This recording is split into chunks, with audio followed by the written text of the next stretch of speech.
Hello friends, welcome to my YouTube channel के basis study. आज मैं सबके सामने लेकर आया हूँ मॉडर्न हिस्ट्री का इम्पोर्टेंट फैक्ट के बारे में। यहाँ से प्रीवियस ईयर्स में बार बार रिपीटेड किए गए क्वेश्चन है। अगर आप किसी भी कंपटीशन की तैयारी करें तो इस वीडियो को पूरा देखिएगा, आपके लिए इम्पोर्टेंट रहने वाला है। अगर आप पीसीएस की तैयारी करें तो आपके लिए पूरा रिवीजन है। तो टाइम ना वेस्ट करते हुए हम लोग सीधे टॉपिक पर आते हैं। सबसे पहले बात करेंगे यूरोपीय कंपनी के आवागमन के बारे में। तो इनका कभी कभी क्रम लगाने को दे देता है, कौन सी कंपनी पहले आई उसके बाद कौन सी कंपनी आई। तो ये क्रम देख लेते हैं। पहले पुर्तगालीज की बात कर लेंगे तो सबसे पहले हमारा 1498 ईस्वी में वास्को डी गामा नामक व्यक्ति हमारे भारत में एंट्री लिया था।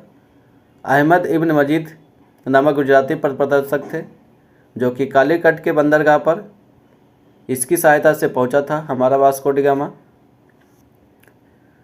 आगे बात करेंगे, इसके बाद डच आए थे 1605 ईस्वी में। आगे बात करेंगे डच के बाद हमारे अंग्रेज आए थे 1608 ईस्वी में। उसके बाद बात कर लेंगे तो डेनिश आए थे 1620 ईस्वी में। उसके बाद बात कर लेंगे तो फ्रांसीसी हमारा 1668 ईस्वी में आए थे। उसके बाद स्वीडिश आए थे। तो ये हमारे कंपनियों का आवागमन के क्रम है। सबसे पहले पुर्तगालीज आए, फिर डच आए, फिर अंग्रेज आए, फिर डेनिश आए, फिर फ्रांसीसी आए, स्वीडिश आए। तो ये हमारे यूरोपीय कंपनियों का आवागमन है, इनका क्रम दिया हुआ। तो क्रम लगाने को कभी कभी पूछ लेता है। तो सर्वप्रथम अगर बात कर ले, भारत में आने वाला हमारा पुर्तगालीज ही थे जो कि 1498 ईस्वी में आए थे और सबसे अंत में पुर्तगालीज ही गए थे 1961 में। विदेशी कंपनियों के स्थापना क्रम के बारे में बात करूंगा। तो सबसे पहले बात करूंगा पुर्तगाली ईस्ट इंडिया कंपनी के बारे में। ये पुर्तगाल देश का कंपनी था जो कि स्थापना की बात कर ले तो 1498 ईस्वी में इसकी स्थापना हुआ था। तो फैक्ट्री के बारे में बात कर लेते हैं। कोची में इन्होंने अपना फैक्ट्री खोला था 1503 ईस्वी में, सबसे पहला फैक्ट्री था पुर्तगालीज का। वही हम बात कर लेंगे अंग्रेज ईस्ट इंडिया कंपनी के बारे में। ये कंपनी हमारा इंग्लैंड या ब्रिटेन की कंपनी थी। इनकी स्थापना की बात कर लेते तो 1600 ईस्वी में इन्होंने अपनी स्थापना किया था। सूरत में इन्होंने सबसे पहले अपनी फैक्ट्री खोली थी 1613 ईस्वी में। आगे बात कर लेंगे डच या ईस्ट इंडिया कंपनी। ये हॉलैंड की कंपनी थी। इनकी स्थापना की बात कर 1602 ईस्वी में इनकी स्थापना हुई थी। वही हम बात कर लेंगे इनकी प्रथम फैक्ट्री के बारे में। तो मसूलीपट्टनम में 1620 ईस्वी में इन्होंने स्थापना किया था अपनी पहली फैक्ट्री। इसके बाद हम बात कर लेंगे डेनिश ईस्ट इंडिया कंपनी के बारे में। तो ये डेनमार्क की कंपनी थी। इनकी स्थापना की बात कर लेंगे तो 1616 ईस्वी में इन्होंने स्थापना किया था। सबसे पहले फैक्ट्री की बात कर लेंगे तो त्रावणकोर 1620 ईस्वी में इन्होंने अपनी फैक्ट्री अपना स्थापना किया था। फ्रांसीसी ईस्ट इंडिया कंपनी के बारे में बात कर ले तो ये फ्रांस की कंपनी है। इनकी स्थापना की बात कर लेंगे तो 1664 ईस्वी में इन्होंने स्थापना किया था। इनकी प्रथम फैक्ट्री या कोठी की बात कर लेंगे तो सूरत में इन्होंने 1668 ईस्वी में अपनी प्रथम फैक्ट्री लगाई थी। कर लेंगे स्वीडिश ईस्ट इंडिया कंपनी के बारे में। तो ये स्वीडन की कंपनी है। इनकी स्थापना की बात करेंगे तो 1731 ईस्वी में इन्होंने अपनी स्थापना किया था। केंद्र की बात कर लेंगे तो चीन में इन्होंने अपना केंद्र बनाया हुआ था। स्वीडिश ईस्ट इंडिया कंपनी ने अपना चीन में प्रथम केंद्र या प्रथम फैक्ट्री की स्थापना किया था। करके डिटेल देख लेते हैं। पुर्तगालीज का सबसे पहले डिटेल देखते हैं। तो प्रथम पुर्तगाली हमारा यूरोपीय यात्री वास्को डी गामा मई 1498 ईस्वी में अहमद इब्न मजीद नामक गुजराती पथ प्रदर्शक सहायता से इन्होंने कालीकट के बंदरगाह पर पहुंचे थे। आगे बात करेंगे इनके बाद दूसरा यात्री आया था हमारा 1505 ईस्वी में जिसका नाम था फ्रांसिस्को दी अल्मीरा। भारत में प्रथम पुर्तगाली वायसराय बनकर ये आया था। तो याद रखना फ्रांसिस्को दी अल्मीरा प्रथम पुर्तगाली वायसराय बनकर आया था 1505 ईस्वी में। आगे बात करेंगे 1510 ईस्वी में अल्बुकर्क बीजापुर के शासक यूसुफ आदिल शाह को गोवा छीन लिया था। तो ये इम्पोर्टेंट फैक्ट है। अल्बुकर्क बीजापुर से जो शासक थे यूसुफ आदिल शाह से उनसे गोवा छीन लिया था। आगे अगर बात कर ले वांडीवास का युद्ध 1760 ईस्वी में होता है जो कि अंग्रेज सेना पर जनरल आयरकोट ने फ्रांसीसियों को पराजित कर दिया था। वांडीवास के युद्ध में अगर देखा जाए तो फ्रांसीसी हमारे पराजित हुए थे। 1760 ईस्वी में वांडीवास का युद्ध हुआ था।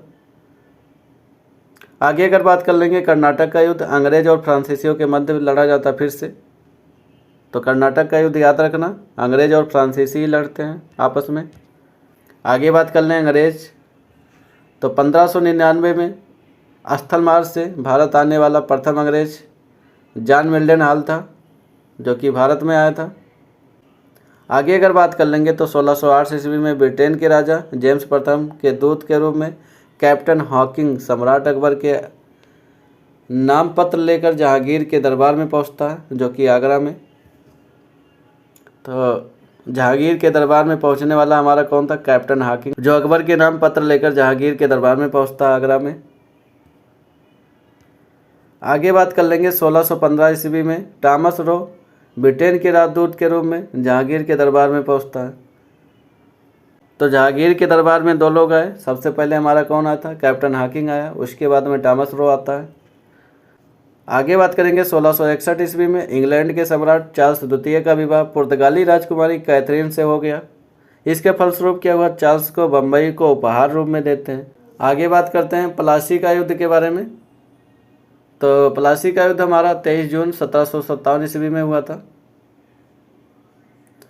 प्लासी का युद्ध देखते हैं तो किसके किसके बीच में लड़ा गया था?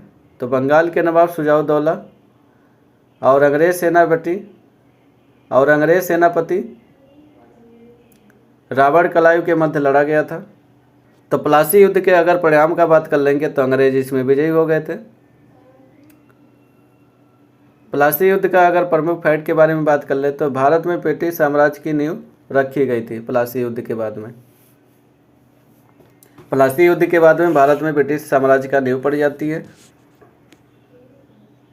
क्योंकि अंग्रेज विजयी हो गए थे।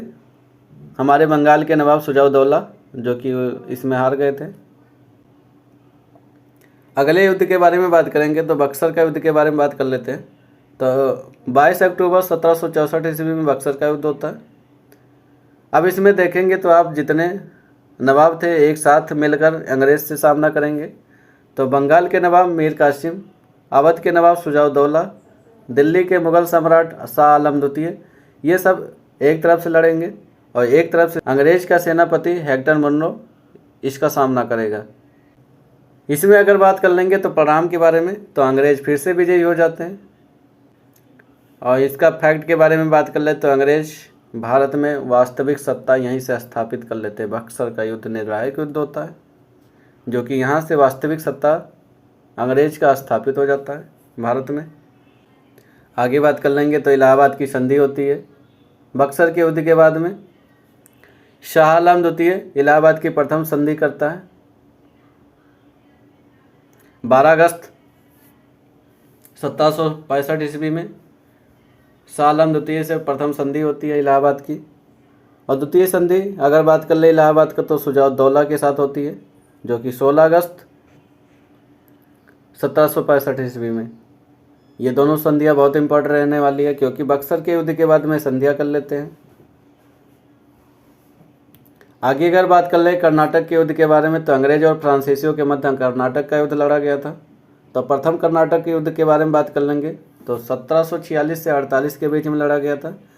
इसका प्रमुख कारण था ऑस्ट्रिया के उत्तराधिकार को लेकर युद्ध था।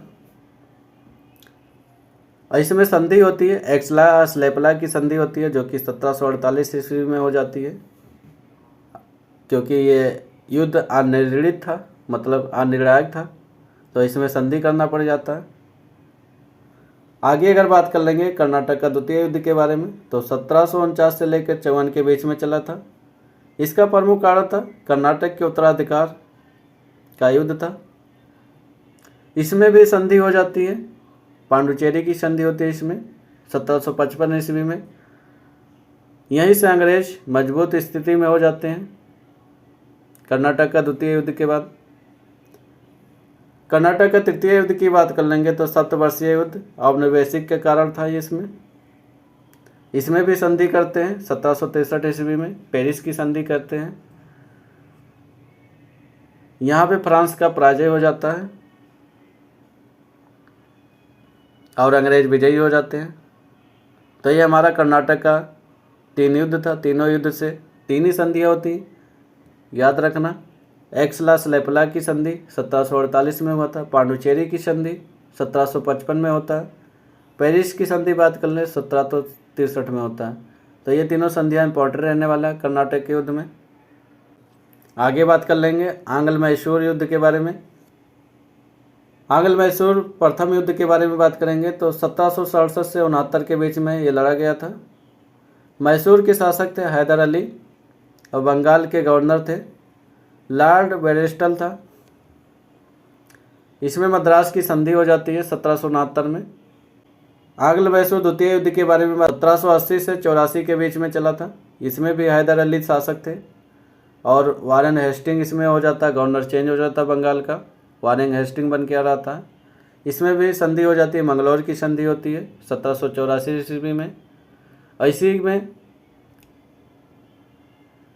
आंग्ल मैसूर द्वितीय युद्ध में देखेंगे तो हैदर अली की मृत्यु हो जाती है। हैदर अली की मृत्यु के बाद में आते हैं हमारे अगले शासक टीपू सुल्तान।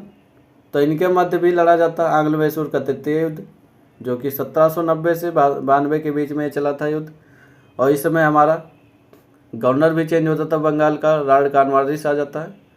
इसमें भी संधि होती है श्रीरंगपट्टनम की, इसमें संधि होती है आंग्ल मैसूर तृतीय युद्ध में 1792 ईस्वी में होती है श्रीरंगपट्टनम की संधि। अगला आंग्ल मैसूर युद्ध के बारे में बात करेंगे तो 1799 ईस्वी में होता है। इस समय शासक हमारा मैसूर का कौन था? टीपू सुल्तान था। बंगाल का गवर्नर कौन था? लॉर्ड वेलेस्ली था। इसमें अगर बात कर लें तो मैसूर की गद्दी पर अडयार वंश का बालक कृष्णराज को बैठा देता। टीपू सुल्तान की इसमें मृत्यु हो जाती है चतुर्थ आंग्ल मैसूर युद्ध में। तो ये हमारे प्रमुख आंग्ल मैसूर के युद्ध थे। ये किस में कौन सी संधियाँ हुई थी, इनको जरूर याद रखना। तो आंग्ल मैसूर युद्ध में हमारे 3 संधियाँ होती है, मद्रास की संधि, मंगलौर की संधि, श्रीरंगपट्टनम की संधि। श्रीरंगपट्टनम की संधि बात कर ले तो 1792 ईस्वी में होता। मंगलौर की संधि बात कर ले 1784 ईस्वी में होता। मद्रास की संधि बात कर ले तो 1769 ईस्वी में होता है। तो ये प्रमुख हमारे आंग्ल मैसूर के युद्ध थे। कौन से युद्ध में कौन सी संधि हुई पूरा डिस्कस कर लिए, जितने भी फैक्ट पूछे जाते हैं यहाँ से। आगे बात करेंगे आंग्ल मराठा युद्ध के बारे में। तो प्रथम आंग्ल मराठा युद्ध हमारा 1775 से 82 के ईस्वी में चला था। इसमें भी संधि होती है, सालाबाई की संधि होती है या सालबाई की संधि होती है 1782 ईस्वी में। तो इसका परिणाम की बात कर लेंगे तो अंग्रेजों को सालसेट और एल्फेंडा देव भी यहीं से प्राप्त हो जाता है। माधवराव नारायण पेशवा तथा राघोवा को यहीं पर पेंशन के रूप में स्वीकार किया जाता है। इनको पेंशन दिया जाएगा और एलिफेंटा और सालसेट द्वीप को जीत लेते हैं हमारे अंग्रेज। सालबाई की संधि यहीं हो जाती है, इनको पेंशन के रूप में देने लेते हैं। आगे अगर बात कर लें द्वितीय आंग्ल मराठा युद्ध के बारे में, 1803 ईस्वी से 1806 ईस्वी के मध्य चला था। इसमें अगर संधि की बात कर ले तो देवगांव की संधि होती है, जो कि 1803 ईस्वी में होता है। दूसरी संधि हमारी होती है सूरजी अर्जन गांव की संधि हो जाती है, जो कि यह भी 1803 ईस्वी में हुआ था। राजपुर घाट की संधि होती है, यह भी हमारा 1805 ईस्वी में हुआ था। तो सबसे पहले हमारा देवगांव की संधि होगा, फिर सूरजी की संधि होगा, फिर राजपुर घाट की संधि होगा। तो ये क्रम याद रखना। आंग्ल मराठा द्वितीय युद्ध में हमारा 3 संधियाँ होती हैं, देवगांव की संधि, सूरजी की संधि और राजपुर घाट की संधि। आगे अगर बात कर लेंगे तृतीय आंग्ल मराठा युद्ध के बारे में तो 1817 ईस्वी से 1818 ईस्वी के मध्य चला था। इसमें भी संधि होती है, पूना की संधि होती है, ग्वालियर की संधि होती है, मंदसौर की संधि होती है। इसमें अगर बात कर ले परिणाम क्या मिला था तो समस्त मराठा क्षेत्र ब्रिटिश सत्ता के अधीन हो जाते हैं तृतीय आंग्ल मराठा युद्ध के बाद। तो यह ध्यान रखना। यहाँ से जितने भी प्रमुख फैक्ट पूछे जाते हैं हमारे आंग्ल मराठा युद्ध से, तो इनका ज़्यादातर संधि पूछी जाती है, संधि का क्रम दे देता है, कौन सी संधि कब आई थी, क्रम लगाने को दे देता है आगे पीछे करके। तो इसको ज़रूर तैयार कर लेना क्रम। तो आप सबको ये वीडियो अच्छा लगा और लाइक करें, शेयर करें, सब्सक्राइब करें। आप सभी से हमसे जुड़े रहे। थैंक यू, धन्यवाद।